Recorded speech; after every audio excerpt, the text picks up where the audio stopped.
Excise policy case, आपने कोई document नहीं लगाया। अरविंद केजरीवाल केस की फाइल जैसे ही जज के पास आई, कोर्ट ने लगा दी डेट। सीबीआई को क्या कहा? स्पेशल जज कावेरी बावेजा की कोर्ट में जैसे ही अरविंद केजरीवाल केस की फाइल आई तो जज ने देखा कि केंद्रीय जांच ब्यूरो सीबीआई ने आरोप पत्र की सपोर्ट करने वाले डॉक्यूमेंट जमा नहीं किए हैं। दिल्ली शराब घोटाले मामले में अपनी जांच पूरी करते हुए सीबीआई ने सोमवार को केजरीवाल और अन्य के खिलाफ मामले में अपना अंतिम आरोप पत्र दाखिल किया।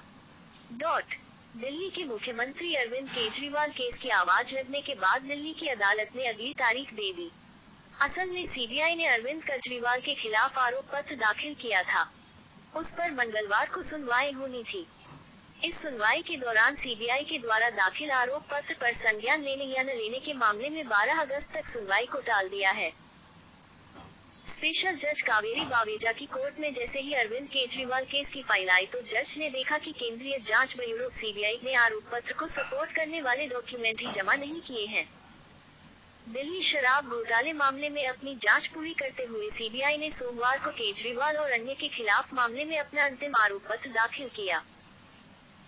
सीबीआई ने पहले इस मामले में एक मुख्य आरोप पत्र और 4 पूरक आरोप पत्र दाखिल किए थे, जिसमें दिल्ली के पूर्व उप मुख्यमंत्री मनीष सिसोदिया, तेलंगाना एमएलसी के कविता और अन्य को भी आरोपित किया गया है।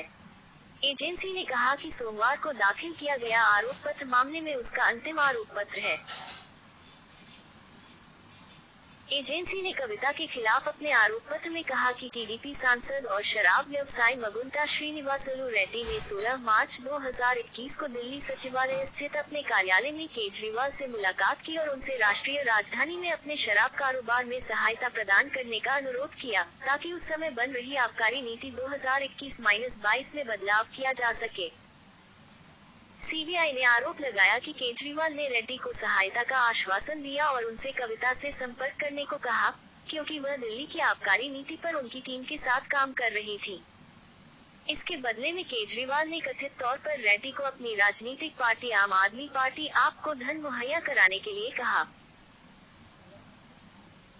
सीबीआई ने ये भी आरोप लगाया कि दक्षिण भारत के शराब कारोबार से जुड़े कुछ लोगों ने सह आरोपी विजय नायर, अभिषेक बोइनपल्ली और दिनेश अरोड़ा के माध्यम से 2021-22 की आबकारी नीति में बदलाव करने के लिए लगभग 90-100 करोड़ रुपए की रिश्वत दिल्ली में सत्तारूढ़ आपके कुछ नेताओं और अन्य लोक सेवकों को अग्रिम रूप से दी थी। एजेंसी ने आरोप लगाया कि ये रिश्वत बाद में एक लाइसेंस रखने वाले थोक विक्रेताओं के लाभ मार्जिन से विभिन्न तरीकों से उन्हें वापस कर दी गई, जैसे अतिरिक्त क्रेडिट नोट जारी करना, बैंक हस्तांतरण और दक्षिण लॉबी के कुछ षड्यंत्रकारियों द्वारा नियंत्रित कंपनियों के खातों में बकाया राशि छोड़ना। सीबीआई ने आरोप लगाया था कि उक्त नीति के 3 हितधारकों शराब निर्माताओं, थोक विक्रेताओं और खुदरा विक्रेताओं के बीच प्रावधानों का उल्लंघन करके और नीति की भावना के खिलाफ एक कार्टेल बनाया गया था। सभी षड्यंत्रकारियों ने कथित तौर पर उक्त आपराधिक साजिश के अवैध उद्देश्यों को प्राप्त करने में सक्रिय भूमिका निभाई। सीबीआई ने आरोप लगाया था कि इसके परिणामस्वरूप सरकारी खजाने को भारी नुकसान हुआ और साजिश में शामिल लोक सेवकों और अन्य आरोपियों को अनुचित आर्थिक लाभ हुआ।